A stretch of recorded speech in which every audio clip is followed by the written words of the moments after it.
Banyak cara yang sering dilakukan oleh orang-orang untuk mendapatkan kekayaan, termasuk melakukan pesugihan. Praktik pesugihan adalah ritual yang dilakukan seseorang dengan melakukan perjanjian dengan makhluk halus atau jin. Perjanjian umumnya dilakukan dengan berbagai syarat yang akan diganti oleh jin atau makhluk halus tersebut dengan harta yang banyak. Di Indonesia sendiri, ada berbagai jenis pesugihan yang terkenal dan dengan syarat yang mengerikan, bahkan tidak masuk akal. Pesugihan Ngibri. Salah satu jenis pesugihan yang cukup terkenal di kalangan masyarakat luas adalah pesugihan Ngibri. Cara kerja pesugihan ini adalah pelaku merubah wujud menjadi hewan. Sesuai dengan perjanjian awal, pelaku memperoleh kesaktian pesugihan ini seperti menjadi babi, ular, monyet, kucing, dan lain-lain. Pesugihan Nyi Blorong. Ilmu pesugihan jenis ini bisa menyebabkan seseorang kaya mendadak, serta wujud pesugihan ini Nyi Blorong berwujud ular yang bersisik emas. Jika pelaku pesugihan melakukan hubungan badan dengan ular tersebut, maka sisik-sisiknya yang berupa emas tadi akan rontok di tempat tidurnya. Sebagai balasannya adalah ketika pelaku pesugihan meninggal, dia harus menjadi budak dari Nyi Blorong. Pesugihan Nyai Puspo Cempoko.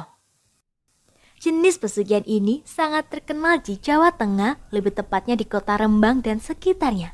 Syarat pesugihan ini adalah pelaku harus laki-laki karena pelaku pesugihan ini akan diambil suami. Dan setiap malam Jumat Kliwon harus berhubungan badan dengan Nyai Puspo Cempoko.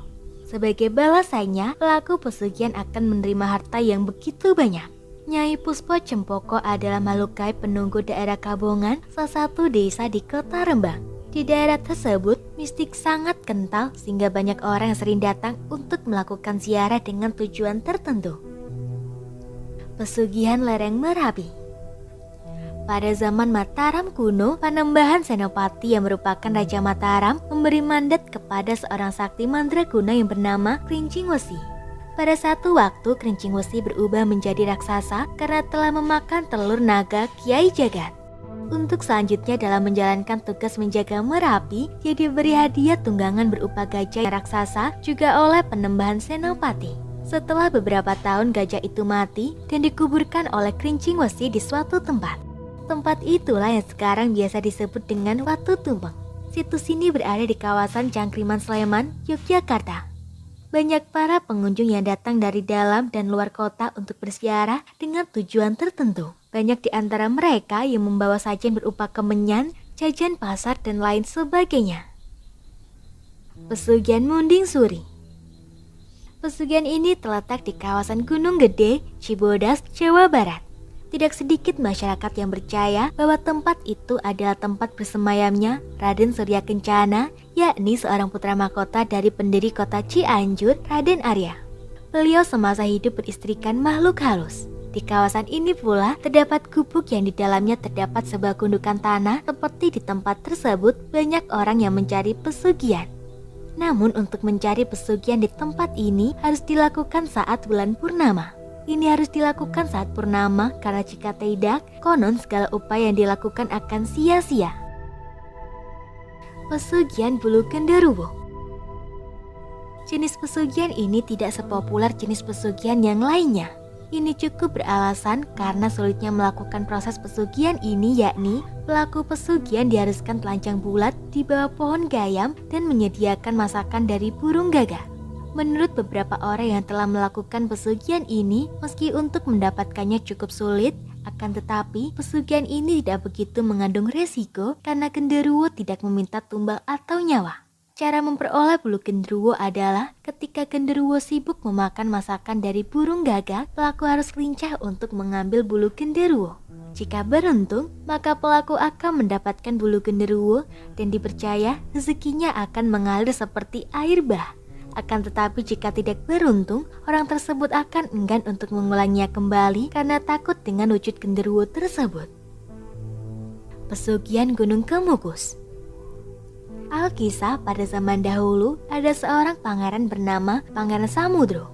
Ada yang menyebut bangsawan ini dari keluarga kerajaan Majapahit, namun versi lain menyebutkan Pangeran Samudra berasal dari bangsawan kerajaan Pajang.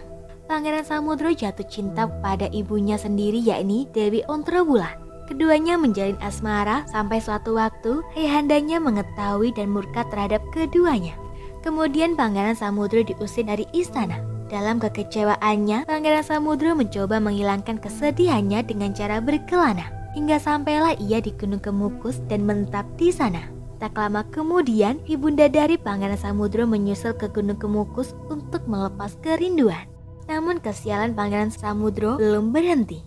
Belum juga anak dan ibu ini melakukan hubungan intim, masyarakat di sekitarnya memergoki dan menangkap keduanya. Kemudian merajam keduanya hingga keduanya tewas. Akan tetapi sebelum menghembuskan nafas terakhir, Pangeran Samudro berteriak, "Baiklah, saya menyerah, tapi dengarlah sumpahku.